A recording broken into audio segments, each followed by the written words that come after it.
eu convido você agora para acompanhar uma conversa muito interessante que a presidente do Instituto Ressoar, Ionice Silva, teve com Júlia Barani, formada em psicanálise pela Sociedade Brasileira de Psicanálise Integrativa, para falar sobre um tema que desperta muita curiosidade, a psicopatia. Acompanhe comigo. Olá, Renata. Hoje eu tenho o prazer de receber aqui no estúdio do Ressoar a doutora Júlia, que ela é formada em psicanálise, ela é uma psicanalista e especialista num assunto que eu acho que não é de conhecimento de todas as pessoas, ou pelo menos as dúvidas que as pessoas têm e que ela hoje vai nos esclarecer.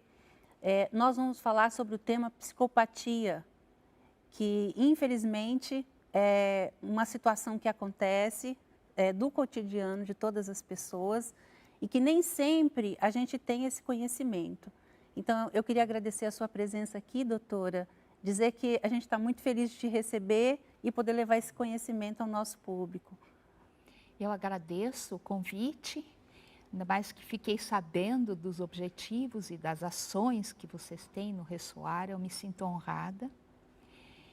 E realmente esse assunto do qual eu vou falar, poucos conhecem realmente.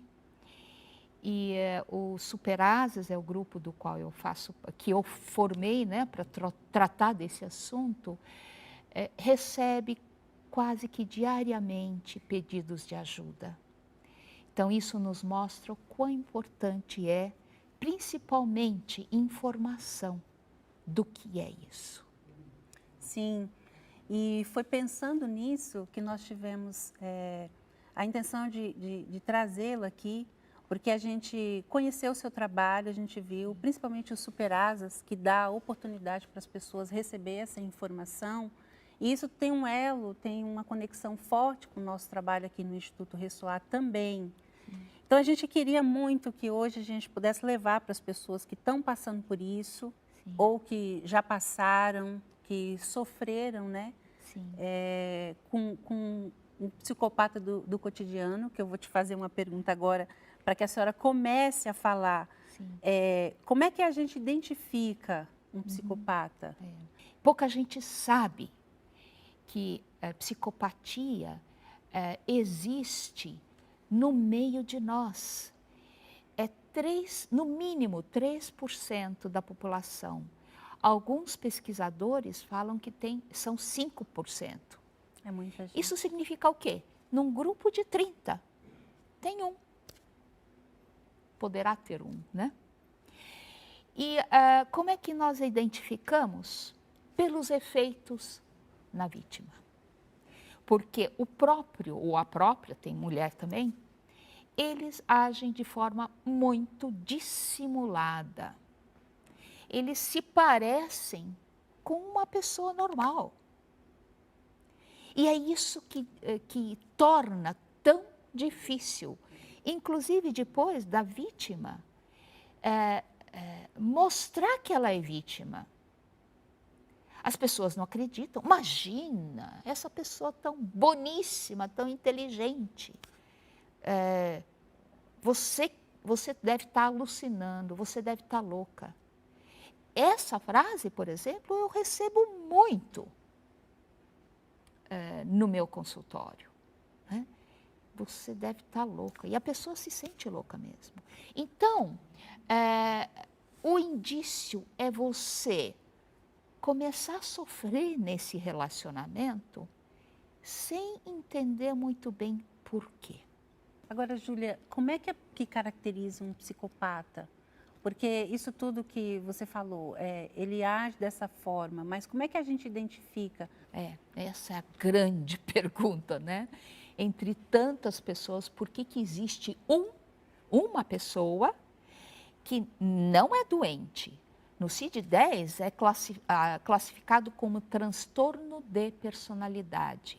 Não é psicose. Psicose é quando a pessoa é louca, né? E a diferença entre transtorno de personalidade e loucura é que o louco, ele alucina, ele não tem uma relação normal com a realidade. Então, é um transtorno de personalidade, só que no caso da psicopatia, Seria um exemplo, que eu gostei de um exemplo que eu vi. É como se a pessoa nascesse sem um braço. Isso. Então, ela tem uma falha. Isso. Explica pra gente como funciona. Esse transtorno de personalidade, que não é doença, inclusive às vezes é chamado por alguns pesquisadores de loucura moral, não é doença, ele apenas não tem senso moral.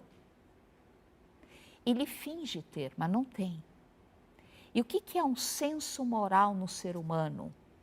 É quando ele desenvolve ligação com outro ser humano. Um psicopata não tem empatia, ele não se liga. Não tem vínculo. Não Nem com cria, filho. nem com filho. Ele não tem amor, é isso? Não.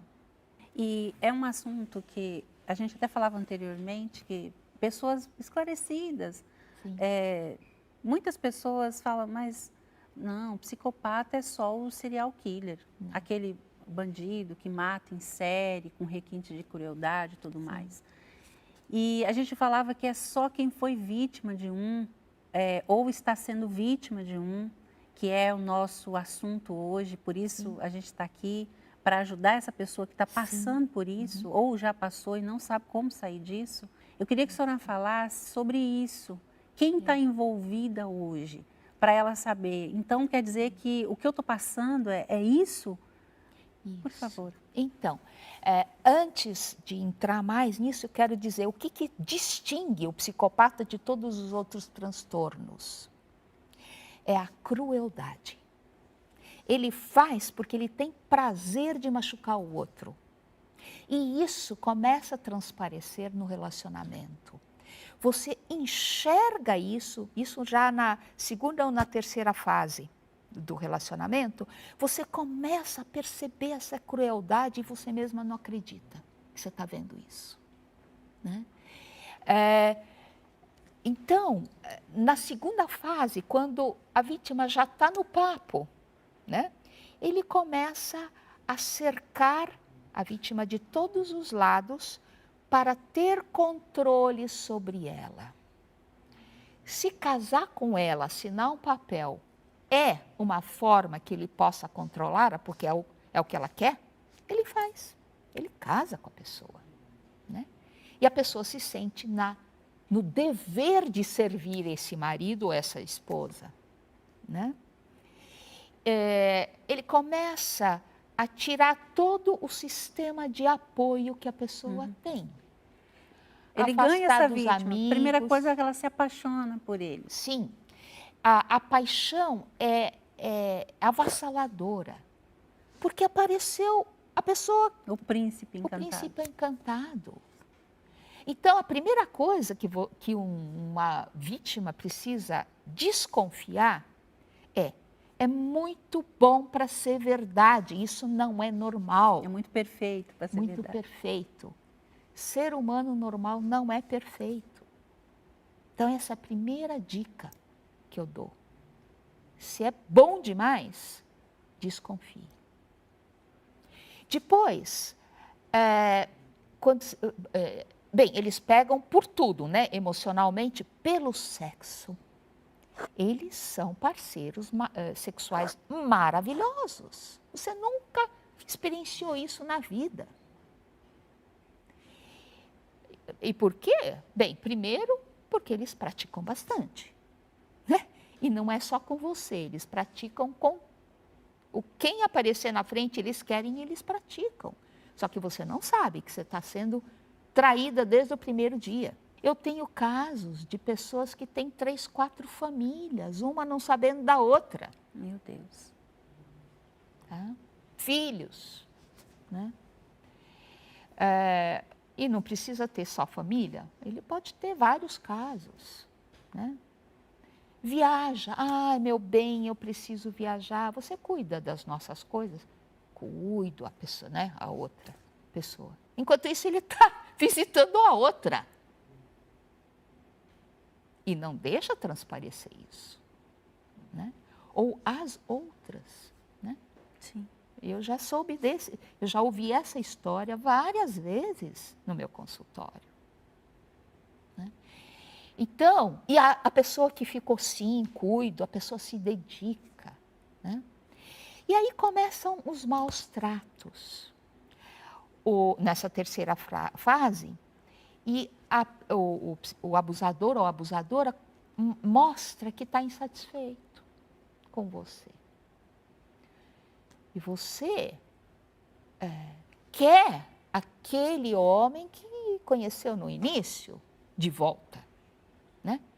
Então, se esmera, e se esmera, e se esmera, e faz a comidinha gostosa dele, e faz isso, e faz aquilo, e ele nunca está satisfeito. E você começa a se sentir culpada. Você começa a duvidar, inclusive, da sua própria sanidade, porque nessa terceira fase, eles começam jogos psicológicos. Por exemplo, te deixa uma pista de uma traição, aí você pega a pista, por exemplo, um recado no celular, você confronta o abusador com essa pista e ele diz: você está inventando coisas, isso não existe. É o jogo psicológico que eles fazem. E você começa, e aí ele te trata bem de novo, como no início. Você pensa, como que eu posso duvidar dessa pessoa? Mas depois, passa de novo esta fase e volta à fase dos maus tratos. Aí você começa a pensar, puxa, o que foi que eu fiz de errado? Porque um ser humano normal se analisa. Sim. Né? E quer melhorar. Se o outro está infeliz, provavelmente eu fiz alguma coisa errada. Sim. E quando se trata, por exemplo, por exemplo, é um casal e tem filho, Sim. como que você lida com isso? Porque você não vai poder, por exemplo, desaparecer da vida dessa pessoa, porque tem um filho. Como que a pessoa tem que fazer? Porque me parece que quando ela descobre isso, ela tem que procurar ajuda. A senhora vai falar isso daqui a pouco. Isso. Mas tem um filho no caminho, tem uma criança ali, que a criança não entende. Se a mulher não entende muito bem, imagina a criança, né? Também não entendo. Porque eles deixam as crianças e vão embora, eles não têm empatia com o filho também, né? O pior de tudo é que, em geral, eles usam os filhos para continuar atormentando o parceiro ou a parceira. Tá? Porque não tem ligação com o filho. Né? Então, se o juiz, o advogado, não souber com quem que eles estão lidando, eles são capazes de até dar a guarda para o abusador.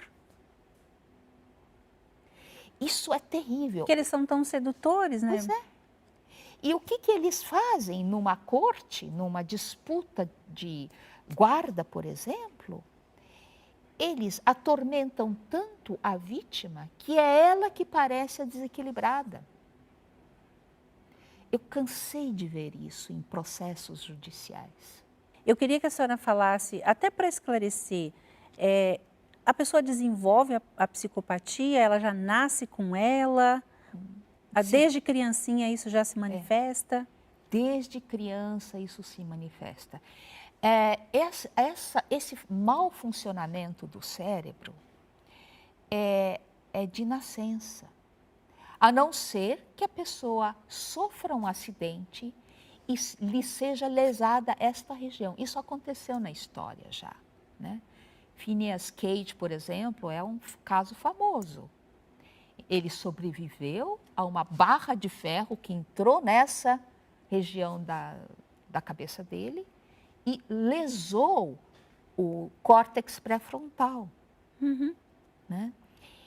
E ele foi estudado porque a personalidade dele mudou totalmente depois da lesão. Ele virou um psicopata. Ele deixou de ser uma pessoa empática, solidária, que sente compaixão, e tudo aí ele isso. Mudou. Né? Então, por isso que começaram a estudar cérebro de psicopata. Puxa, se isso aconteceu com ele, como é que é o cérebro dos outros psicopatas, né? E acabaram estudando psicopatas serial killers, porque os outros estão entre nós, né? E a gente só sabe da existência deles pelo efeito na vítima. Eles não vão procurar ajuda porque eles se acham O que é muito importante muito a gente bons. esclarecer que é assim, a primeira reação da pessoa é ter raiva Sim, e sofrer. sim. Então, um primeiro passo, a senhora acredita que para a pessoa sair desse estágio, é ela entender que essa pessoa é portadora dessa deformidade, vamos dizer assim? Isso. Nós precisamos informar, resgatar as vítimas e treinar profissionais. Esses são os 3 objetivos do Superasas, né? A vítima precisa reconhecer que ela está numa situação abusiva assim. Ela tem que ter a consciência. E por isso que nós informamos. Ela precisa se perdoar por ter caído nessa armadilha. Porque enquanto você se sente culpada e com raiva, você não consegue reconstruir sua vida. E é possível reconstruir sua vida. Por mais que neste momento pareça que esteja tudo perdido. Por favor, não percam a esperança. Porque isso aconteceu por alguma razão. E se você passou por isso, e você for capaz de reconstruir sua vida, você será um multiplicador dessa consciência. Porque só quem passou sabe realmente. Esse trabalho é muito importante. Então, não pense só em você. Pense em todas as outras pessoas que você pode ajudar. Porque você passou pela essa experiência e sabe o que é isso. Que foi e o seu mostra caso também, né, que é doutora? possível reconstruir a sua vida. Você teve uma experiência que a gente comentou, Sim. e eu acho isso fundamental, a gente usar a nossa dor até para Isso. poder levantar e ajudar outras pessoas. Isso. Eu queria te parabenizar pelo trabalho, eu sou sua fã, eu já leio os seus Obrigada. artigos, eu já, inclusive, fui ajudada também, porque eu também tive uma experiência. Depois disso, eu encontrei muitas outras pessoas. Aqui no Instituto Ressoar, a gente tem um trabalho também focado em mulheres, e nós também já tivemos a oportunidade de ajudar. E a sua plataforma está à disposição para ajudar essas pessoas. Isso. Eu queria que você falasse dela.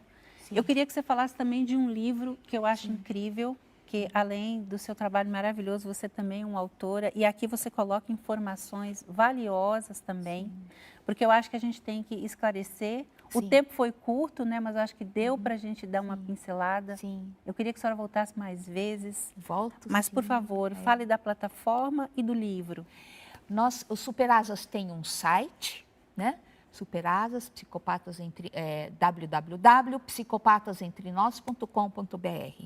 Nós temos uma página no Facebook, Superasas, tem um canal no YouTube e tem o Instagram. E o livro foi escrito exatamente para atender as pessoas, porque, sabe, mal disfarçado de bem. é um manual. Você vai entender o que aconteceu com você e vai ter recursos para sair dessa armadilha. Está no livro. E nós também fazemos workshops, eu dou muitas palestras no YouTube, né, para esclarecimento. Então, a melhor coisa é você se informar. Quanto mais você souber, mais você vai ter recursos de se reconstruir. Sim. Né? E é sempre tempo de recomeçar, né, doutora? Sim, sempre, sempre. Não importa, você pode estar com 80 anos. Pense nos outros, não só em você. Sim. Muito obrigada por sua presença, por sua entrevista, foi esclarecedora. Eu espero que a partir de agora a gente fique mais atento, não para julgar, não deu tempo de falar isso aqui, mas como agir quando você souber que tem alguém do seu lado, que você trabalha com essa pessoa. Eu acho que resistir, brigar, discutir, são muitas outras informações, mas eu acho que lá na plataforma e aqui no livro também a pessoa vai ter mais informações, né, doutora? Isso. É muito importante a informação, muito importante. E os passos para sair estão aí dentro do livro. Doutora Júlia, eu queria agradecer a sua presença aqui. A senhora trouxe informações que eu tenho certeza que vai salvar vidas.